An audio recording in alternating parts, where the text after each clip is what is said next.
Hi, everyone. My name is Anna. I am the creator and founder of Evolvv1111. Today, I want to talk to you about finding your courage. Yesterday, if you watched my video message, it was a bit different than my usual message. I'd started the message letting you know that I had a hard time finding what to say. I believe now that that was God preparing me for today's video. I had a horrible night, barely able to sleep. But I woke up with a message on my mind 5 times during the night. The same message. One that I have been afraid to share. But because I am a faithful and good servant, I'm going to follow my given path. Because I'm loyal to the God that saved me. Today, I'm going to share a very personal story with you. It is a hard story to tell. The hardest thing in my life to forgive. Today, I am ending a cycle. Brought to you by the grace of God. If you're among the faint of heart, you won't want to listen. But if you like to hear a good story about someone who beat the odds, then you stay tuned in. This is a story of the mighty hand of God that redeemed my most broken of souls. When I was 17, I was sexually assaulted. Not by someone I was on a date with, and not by someone I barely knew. The rapist was a person I knew very well and was known to my family, a relative. He told me if I said anything, I would be called mental, a liar, maybe even crazy. He said no one would believe me.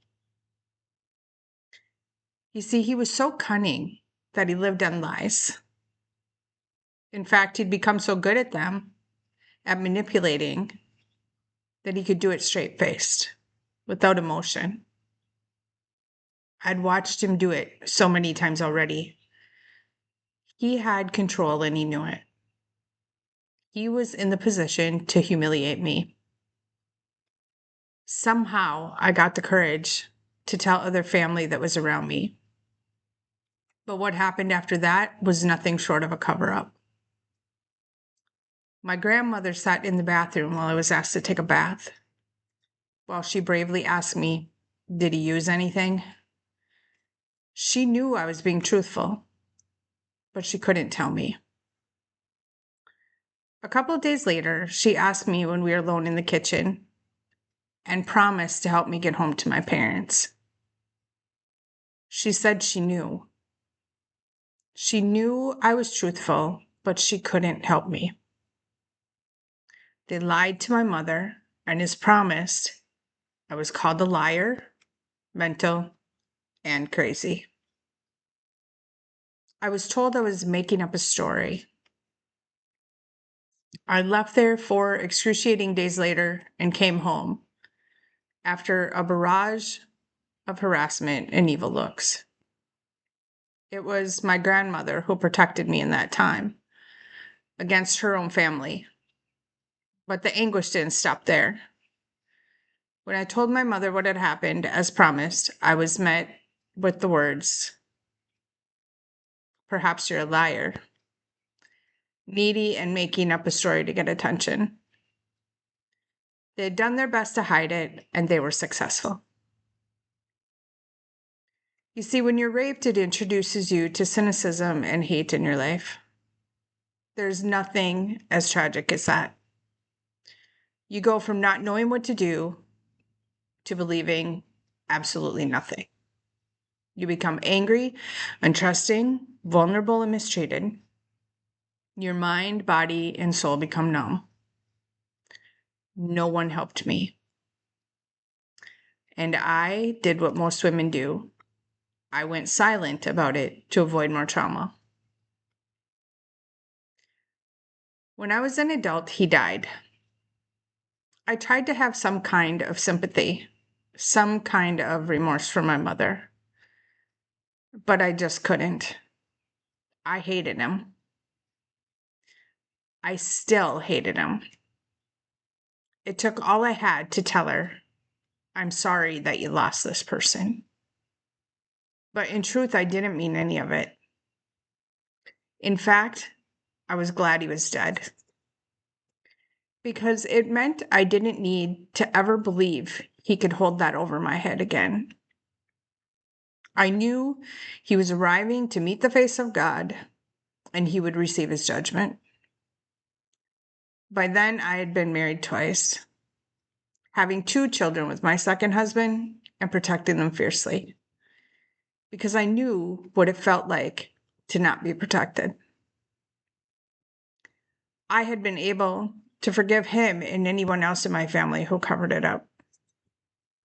Mostly because my husband at the time had taught me love. He was giving and kind to me. He encouraged me to attend therapy, and I learned to live life a little better than before. I mostly learned to lean on and trust God. For many years, I have stayed silent about this one act of another human that nearly cost me my life. If you're good at math, that's 38 years.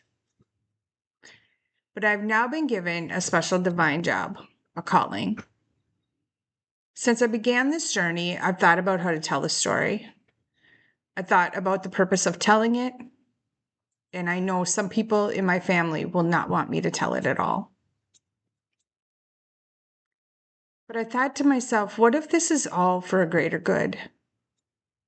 I mean, how many times have you found that most of the pain in your life, if you didn't stay in it, led you to growth? What if it is to give more, to be more, to share more? What if this is all so I can be a teacher and tell people about what happened to me so they can learn from me? So they don't have to live in a silent hell until they're 55. You see, the day I came home from there, I was set on ending my life in the face of feeling humiliated. Another thing that will come is perhaps a surprise to many, because everyone who knows me knows that I'm always smiling and joyful. I'm rarely sad. I'm loving and giving. In fact, I barely say a harsh word. I'm joyfully encouraging everyone around me, and I fiercely take care of those I love. Perhaps because I'm the one who knows what it feels like to feel unloved and never wants anyone else to feel like that. Perhaps because somewhere in my heart and soul, I knew God had a better plan for me. I didn't understand it then, but I do now. You see, this is my call. It's my journey to be a hero and a voice for those who can't find the courage to speak. A story created by villains who tried to destroy me. I will live the remainder of my life striving to make a difference in the world for those who have yet to share their story. Despite the pain of the story that cannot be unlived, but when faced with the face of courage, will not have to be relived in their mind. They'll never be called a liar, mental, or crazy when I know, because I'll open their eyes to see that they're not alone. I'll face injustice to make sure that they feel seen, heard, and worthy of love. They need to know that they are enough, that there's unconditional love in the face of struggle, that the impossible can be achieved when God is your Father, when you are led by Christ, and when your mission is to love unconditionally. I can't help but imagine what might happen if we all came together to talk about the evil among us, about the evil that has silenced us. For those of us brave enough to have something to say and are not afraid of those who will challenge or treat us with indignity. Those of us with the belief that speaking the truth is right. Don't we have a responsibility to make the path easier for someone else? To encourage others to know that defeat is not an option, it's just a word. That courage comes from those who dare to challenge the evil in the world, those who dare to free themselves through God's unconditional love. I am not more bright, bold, or brilliant than anyone else. I'm not more accomplished or qualified. I'm not more intelligent. I am made stronger in the face of fear because I have a God who covers me in his armor. I am willing to do difficult things because God gave me a voice to do it, to share my story. He's asked me to do hard things because he desires to shape my character, because he has called on me to have a greater dependence on him, because he's taught me to trust in his strength and plan, even when I felt weak, uncertain, and unwanted. Because recognizing Christ's power turns my suffering into glory. Because I am made perfect in God's unconditional love.